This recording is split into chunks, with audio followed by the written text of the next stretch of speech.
Today we're going to be talking about something that's 8 years old and I can't keep my hands off of it. FBI, open up! I'm talking about this, you sickos.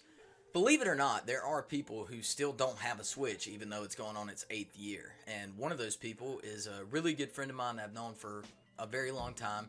He has never owned a Switch and he went and picked one up for Black Friday. And I was telling him how awesome it was and all this, and I have a very extensive digital library of games and physicals, and I was trying to tell him, he was asking me what games should he get that me and him could play together. And there are tons of games that you can play online, but it's really, there's not a lot of games that I have anyway where you can invite people to your lobbies. So I was scrolling through my games and it dawned on me that I needed to make this list video for people who are looking to get a Switch or recently got one and they want to know what games they can play with their friends. So let's get into it. So I'm breaking this list down into two parts.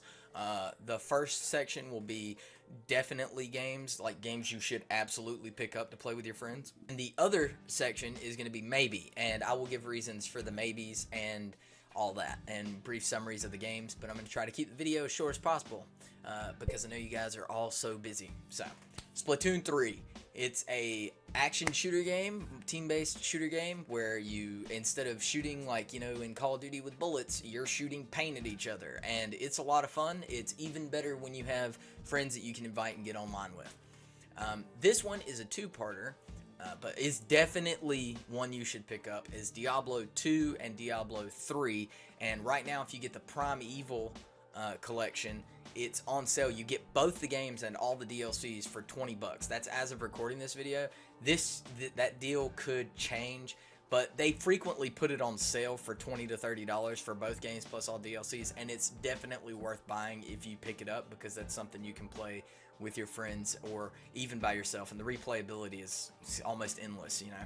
Monster Hunter Rise. Now this is another game that I played and it's good, but I haven't like fully beat it or anything like that because it's much better with friends. Anytime you see YouTubers typically talking about Monster Hunter, they're playing with their buddies and stuff like that, so it's definitely worth picking up Monster Hunter Rise. The good old friendship ender. If you want to piss your friends off and throw your Switch around the room like a boomerang, well, this is the one for you. Smash Bros. Yeah, I'm telling you, Smash Brothers. Funny enough, my buddy that just got the Switch, he's never really been a Smash Bros fan, so this is kind of one of those things where you have to be into that genre, that fighting style genre. A lot of people aren't. It's not for everybody, but I love Smash Bros, and I do recommend picking it up to play with your friends here and there, or even, you know, local with your family. This one is definitely as well. Super Mario Party Jamboree just came out, and I'm telling you, this is the best Mario Party they've ever come out with. You've got all the different modes. You can play, you know, normal Mario Party. You can play the Goombathon. You've got the Party Planner mode. There's a ton of other modes in the game that I haven't even gotten to fully experience yet. This one's a classic, Stardew Valley. I've had that pretty much since I got my Switch. And I was doing research. I was late to the Switch game too. I didn't get a Switch until it had already been out for like 4 years. Or no, it was like 3 years, I think. 3.5 years. And I was watching videos and looking at games people were recommending. And that's why my library is so big, because I wasn't really sure. I just kind of watched people play games. If they were like it was good, I kind of grabbed it.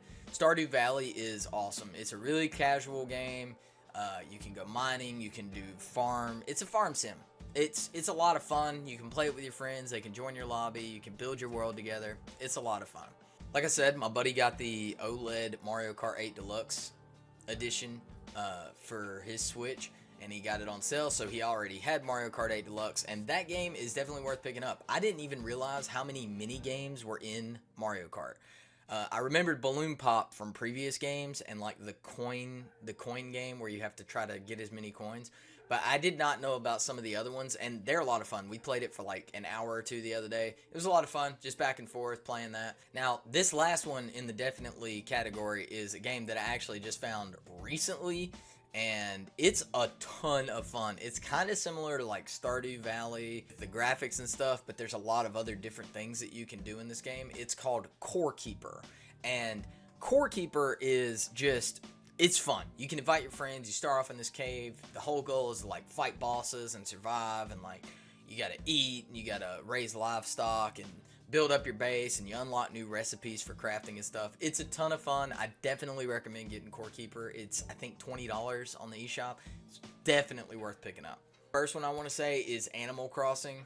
Now, don't get me wrong, I'm a huge Animal Crossing fan. I've talked about Animal Crossing in a ton of my videos. I love it. I have like 500 hours in that game. It's so, like, it's just a really chill game to sit down and play. But the reason it's in the maybe category is because there's not a lot of things that you can do. You can invite people to your island. You can visit their island. Y'all can fish and stuff for a little while, but there's not a lot of things to actually do together in that game. Stardew Valley is similar to Animal Crossing in the sense that it's a life sim and a farm sim, but Animal Crossing doesn't have as much that both players can do together. So that's why it's in the maybe category. It's definitely a game worth picking up, but I wouldn't recommend getting it if your sole focus is to play multiplayer with your friends. Also on this list is Pokemon Scarlet and Violet. Now, holy crap, everybody's got their opinion about Pokemon Scarlet and Violet, and of course, I'm no different. Pokemon Scarlet and Violet are fun games. I'm not going to say they're great games. You know, they're full of glitches. They're really buggy.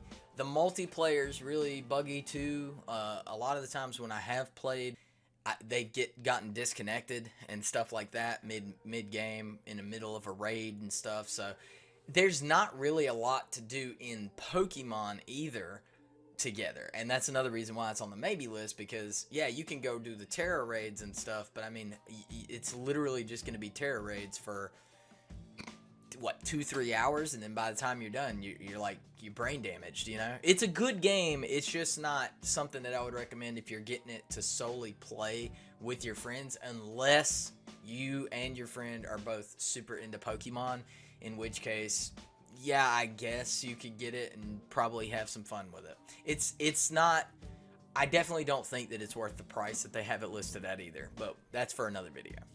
Now, this game's free and it runs decent on the Switch. It's not the best performance. I actually used to play this on Xbox a lot. It's called Warframe.